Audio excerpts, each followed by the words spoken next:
Hi friends, welcome to my channel. ఈరోజు నేను meal maker curry ఎలా చేయాలో చెప్తాను. ఇక్కడ మిల్ మేకర్ అయితే బాయిల్ చేసిన వాటర్లో నేను వేసుకుంటున్నాను.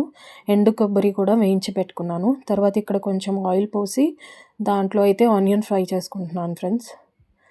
ఇది మంచిగా కొంచెం వేగాక ఎండు కొబ్బరి ఫ్రై చేసుకున్న దాంట్లో వేసుకొని మిక్సీలో, తర్వాత పట్టా, ఇలాచీ, సాజీరా అవన్నీ వేసుకొని, ఆనియన్ కూడా వేసుకొని, తర్వాత టమాటా కూడా కట్ చేసి వేసుకొని, కొత్తిమీర, పుదీనా వేసుకొని గ్రైండ్ చేసుకోవాలి ఫ్రెండ్స్ ఆ పేస్ట్ అయితే.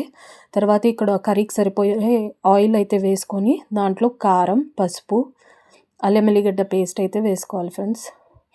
తర్వాత మనం గ్రైండ్ చేసి పెట్టుకున్న మసాలా అయితే దీంట్లో వేసుకోవాలి. వేసుకొని దీన్ని మంచిగా కలుపుకోవాలి ఫ్రెండ్స్. తర్వాత సాల్ట్ అయితే వేసుకోవాలి. వేసుకొని ఇలా మంచిగా వేగాక మసాలా అంతా దాంట్లోకి ఈ మిల్ మేకర్ అయితే వేసుకోవాలి ఫ్రెండ్స్. మొత్తం మిల్ మేకర్ వేసేసుకొని